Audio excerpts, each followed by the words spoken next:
हमारा जन्म और हमारी मृत्यु दोनों ही एक बहुत बड़ा रहस्य है। और इस रहस्य को ना जन्म लेने वाला जानता है और ना ही मृत्यु को प्राप्त होने वाला। जन्म लेने वाला नहीं जानता कि वह कहाँ से आया है। मृत्यु को प्राप्त होने वाला भी नहीं जानता कि वह कहाँ जा रहा है। लेकिन क्योंकि हम मरना नहीं चाहते, इसलिए आत्मा और पुनर्जन्म में विश्वास करते हैं। अगले जन्म या पुनर्जन्म के बारे में तो बुद्ध ने भी कहा है, लेकिन आत्मा के बारे में बुद्ध कुछ नहीं कहते, क्योंकि आत्मा के साथ हमारे बहुत सारे विश्वास जुड़े हुए हैं। हमारे लिए आत्मा का मतलब है हमारा हूबहू एक दूसरा रूप जो हम ही हैं, लेकिन बिना शरीर के। इसमें फायदा यह है कि हम मरते नहीं हैं, लेकिन इसके बावजूद हमें अभी भी नहीं पता कि जन्म से पहले हम क्या थे और मरने के बाद हम क्या हो जाएंगे। इसके बाद भी हमें ऐसा लगता है कि आत्मा अमर है, वह कभी नहीं मरती और हम कभी नहीं मरेंगे। लेकिन आप हर बार मर जाते हैं, हर बार मृत्यु को प्राप्त होते हैं, लेकिन वह जो मृत्यु को प्राप्त होने वाला है वह कभी दोबारा जीवित नहीं होता। एक बार मृत्यु को प्राप्त होने के बाद आप नया शरीर धारण करके वापस नहीं आएंगे। क्या आपके आसपास जितने भी लोग मरे हैं, क्या वह कैसे भी किसी भी रूप में आपसे वापस मिलने आए हैं? कोई कहता है कि अगर हमारा पुनर्जन्म नहीं होता, आत्मा जैसी कोई चीज नहीं होती, तो फिर जीवन को खुलकर जीना चाहिए, सारे बुरे कार्य करने चाहिए जिन्हें यह समाज हमें करने से रोकता है। तब डर कैसा, जब हमें वापस आना ही नहीं है तो कुछ भी करो, क्या फर्क पड़ता है। ऐसा कहने वालों को लगता है कि जिंदगी का मजा बुरे काम में ही है, क्योंकि जिंदगी भर तो हम अपने आप को बुरे काम करने से रोकते रहते हैं या बुरे काम करते हैं लेकिन उन्हें छिपा लेते हैं।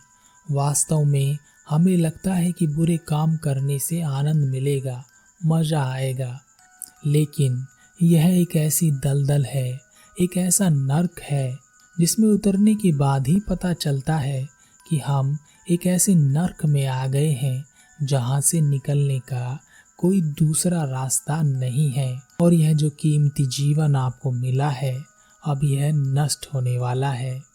आप चाह कर भी बुरे कार्य करके आनंद की प्राप्ति नहीं कर सकते। नर्क उत्पन्न करोगे तो नर्क ही मिलेगा। तथागत गौतम बुद्ध ने आत्मा के बारे में कुछ नहीं कहा, लेकिन हम यहाँ पर जीवन को कुछ समझने की कोशिश करते हैं। हालांकि इसको समझना इतना आसान नहीं है, क्योंकि यहाँ हम कहते कुछ हैं लेकिन समझते सभी अपनी अपनी समझ से ही हैं। एक ही बात को 10 लोग अलग अलग तरीके से समझते हैं। चलिए जीवन को कुछ समझते हैं। एक नदी बह रही थी, उसका पानी बहुत साफ था। नदी के किनारे पर एक पेड़ खड़ा हुआ था। उस पेड़ का एक तना कट गया था, जिसमें से एक चिपचिपा पदार्थ पानी में गिर रहा था। वह पदार्थ पानी के ऊपर तैर रहा था और नदी के साथ बह रहा था। अचानक आकाश से एक पानी की बूंद उस चिपचिपे पदार्थ पर गिरी और एक पानी का बुलबुला वहां पर निकल आया। वह पानी का बुलबुला बड़ा हैरान था। उसे पता नहीं था कि वह कहाँ से आया, लेकिन वह वहां पर मौजूद था और सब कुछ देख रहा था। अचानक से बहुत सारी पानी की बूंदें आकाश से गिरी और बहुत सारे पानी के बुलबुले वहां निकल आए। सभी पानी के बुलबुले एक दूसरे को देखकर बहुत खुश हुए और उन्होंने एक दूसरे का नाम रखना शुरू किया। उन बुलबुलों में कोई छोटा बुलबुला था, कोई बड़ा बुलबुला था, कोई शक्तिशाली था तो कोई कमजोर बुलबुला था। उन बुलबुलों का जीवन बहुत अच्छा चल रहा था। उन्होंने बहुत कुछ देखा, बहुत कुछ अनुभव लिया। वह नदी के पानी के साथ बह रहे थे। तभी अचानक एक दिन उनके साथ एक घटना घट गई। उनका एक साथी बुलबुला देखते देखते ही उनकी आंखों के सामने फट कर बिखर गया। सभी बुलबुलों को यह बात समझ नहीं आई। उन्होंने सोचा कि यह क्या हुआ, हमारा साथी बुलबुला कहाँ चला गया। उन्होंने देखा कि जहाँ पर उनका साथी फटा था वहाँ पर उसके शरीर के निशान मौजूद थे जो बिखर गए थे और उसके शरीर में भरी हवा निकल गई थी। लेकिन तभी आकाश से कुछ बूंदें गिरी और वहाँ पर जहाँ उनका साथी बुलबुला फटा था वहीं पर 4 छोटे छोटे नए बुलबुले निकल आए। तब बाकी बुलबुलों ने उन छोटे बुलबुलों से पूछा कि क्या तुम वही हो जो फट गया था। छोटे बुलबुलों ने कहा, हमें नहीं पता, हम तो हम ही हैं, कौन फटा था हमें कुछ पता नहीं। इसके बाद बाकी बुलबुलों ने अपने शरीर पर रिसर्च की। तब उन्होंने पाया कि वह 90% पानी से बने हैं, जिसमें 5% हवा और 5% ऐसा पदार्थ है जो उनके शरीर को बांधे रखता है।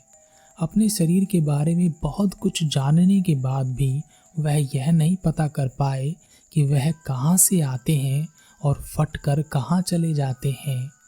कुछ ज्ञानी और धार्मिक बुलबुलों ने बाकी बुलबुलों से कहा कि हम ब्रह्मांड में फैले एक बहुत बड़े बुलबुले से उत्पन्न हुए हैं। वही हमारा जन्मदाता और कर्ता धर्ता है।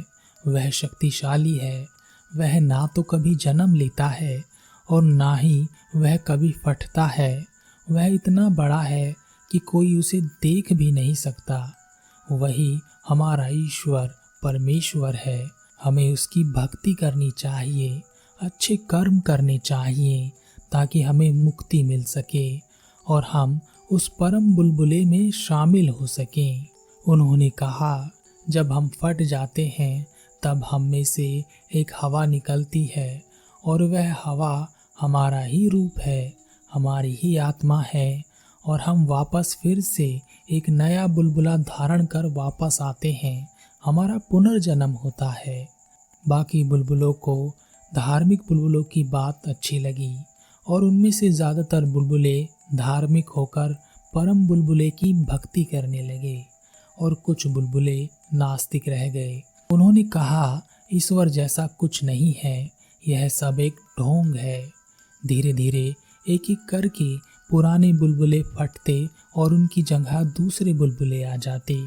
कुछ बुलबुले जो अच्छे थे, अच्छे कर्म करते थे, वह अच्छी राह से जाते थे, वह साफ सुथरे थे।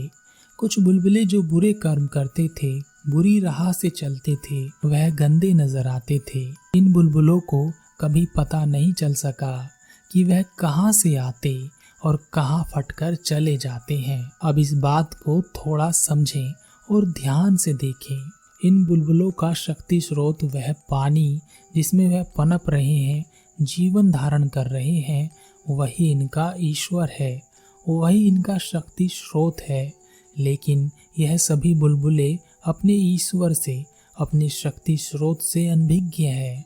वह इसे देख ही नहीं रहे हैं, जैसे हम मनुष्य अपने शक्ति स्रोत को नहीं देख पाते। जिस ईश्वर को हम जगह जगह ढूंढते हैं, उस ईश्वर ने हमें चारों ओर से घेर रखा है। हम उसी में उत्पन्न होते हैं और उसी में समा जाते हैं। उन बुलबुलों की आत्मा कोई हवा नहीं है, बल्कि वह एक चिपचिपा पदार्थ है जिसने पानी की शक्ति को धारण किया है और वह एक शरीर का निर्माण करता है जिसमें वह रहता है।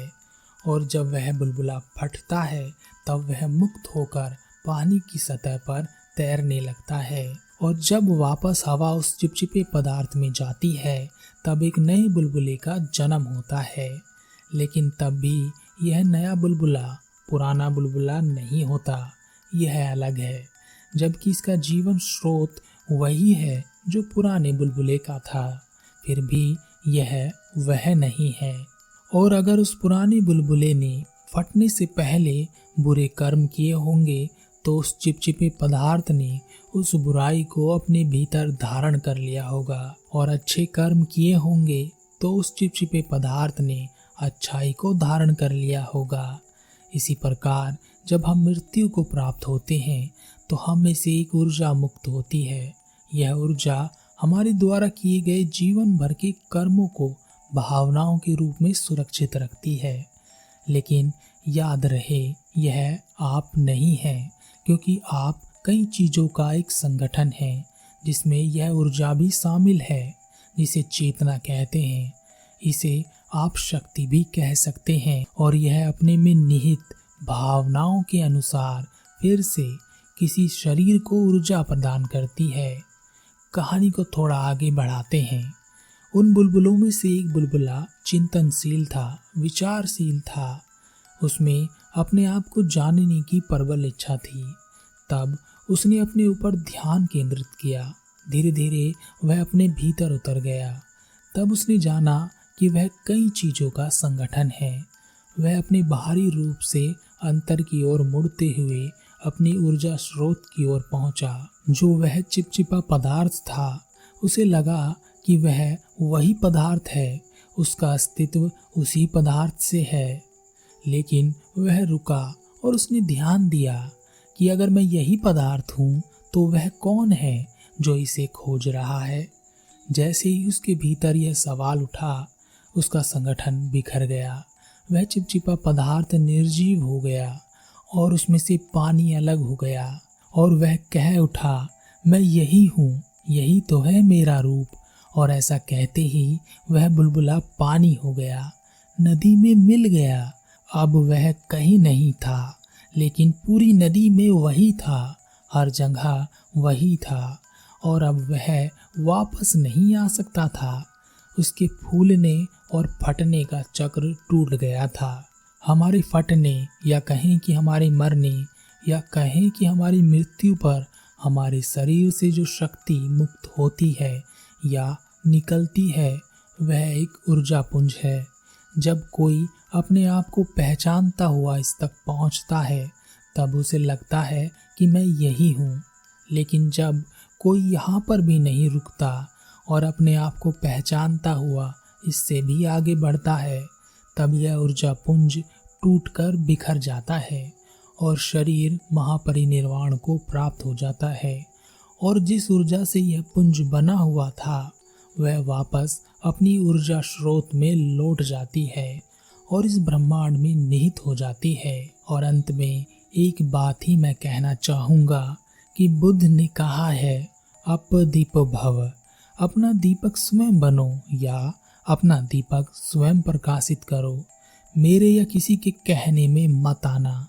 स्वयं से जानो, चाहे थोड़ा सा जानो, पर अपना जानो।